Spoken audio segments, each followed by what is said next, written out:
Now, I was thinking of not actually doing a review, but then after I read the official, there are some things which now, make sense or make sense in a different way that when I first read the chapter, of course, the fan translation and that, but now I'm really just making this video because there's just some stuff which I'm seeing differently and some stuff which I'm understanding differently, and I feel like, I just gotta get this out.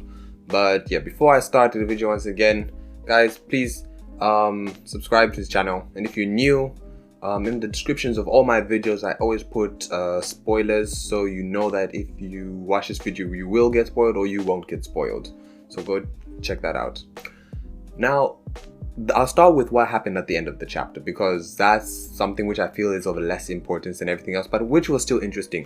Now, in the official translation, there is this flashback moment with Oden and Kiku and him wondering why they won't learn three sword style and why these guys don't want to do this.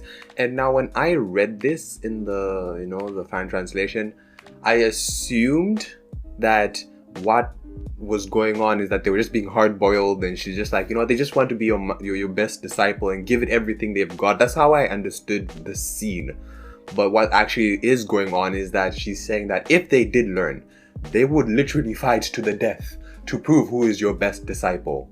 And I think it's just something where it's like, okay, now we are all on the same playing field. Let's see who's the best. Because when you have your own fighting style, it's kind of like who really is better. It's kind of like when you have people who study like different disciplines, right? Different careers, right? It's often hard to say, oh, my job is the hardest because my job is like this. When you comparing someone who does something completely different in a different career field. So that's kind of how it was and how they wanted to keep it, because they knew that if they put each other on the same playing field, it would literally be a sudden death battle to prove who is the best. So that makes sense there. Of course, relevance to the story, not that much. But still, it's interesting to see kind of why they refuse to really actively learn the Oden two-sword style.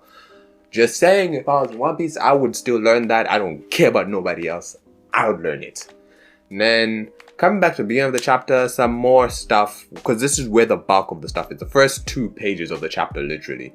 Again, with Carrot, Carrot says that she's going to avenge Pedro because she knew who she saw. So basically, she saw Pedro, and I don't know if she saw him entering or leaving or talking outside or whatever, but she saw him, and now she's going to him. She knows who she saw. Now, I mean, a part of me, just a little part of me, makes me think this is Oda misdirecting us, and she didn't actually see Perospero. She made a mistake. She saw someone else, and she just thought they were Perospero. But Perospero is also there. It's just a coincidence. A part of me thinks that, but for now, I'm just going to go with the fact that she saw Perospero and she's coming for him. Interestingly enough, this conversation between Marco and Big Mom, there are 3 points in this which I just really want to highlight, because I just didn't quite understand it like this when it first happened, and I think it's really important as to how I think things are going to shake down and how we're going to progress from here. Number 1, Big Mom says the alliance was her idea. It was not Kaido's, it was hers. Now, knowing Big Mom, I don't think that's a lie. I don't think that Big Mom actually lied to Perospero and be like, no, it was my idea, when it actually wasn't her idea.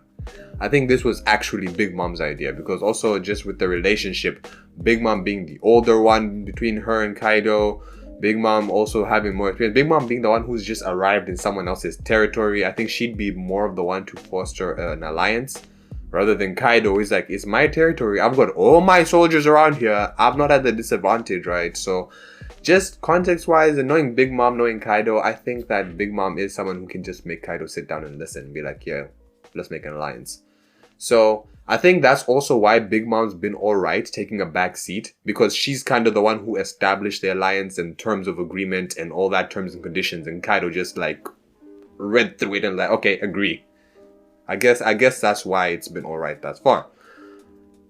Which also makes kind of sense as to what I was saying, where Perospero would probably back down, maybe a bit hesitantly, but back down.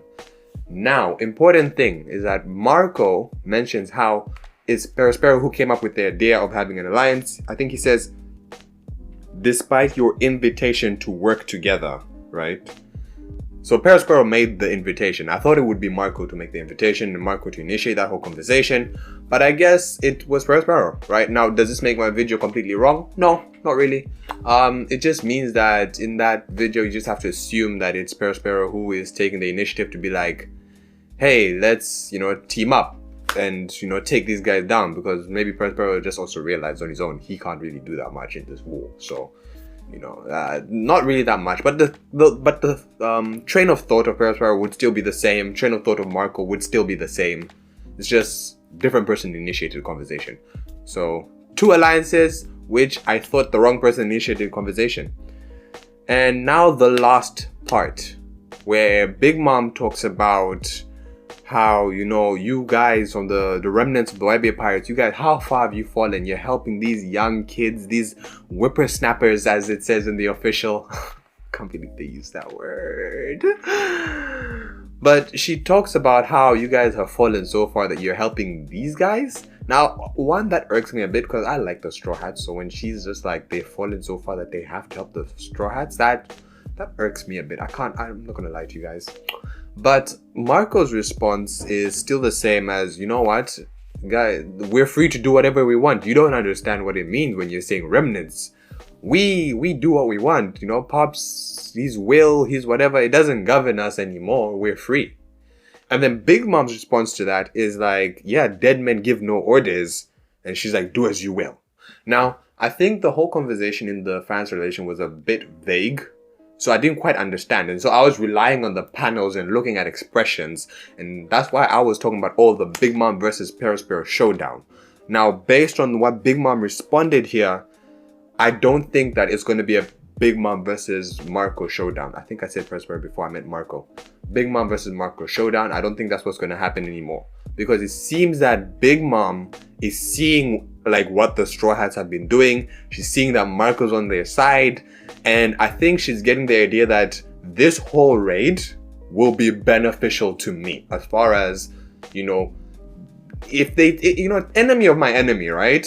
So I feel like she is intentionally going to let them run wild to weaken the Beast Pirates as much as possible. And possibly even just swoop in at the end.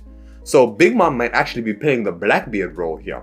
Honestly. But this also goes back to what Kaido was saying about alliances and betrayal. That Big Mom seems that, she's just going to let them do what they want from now on.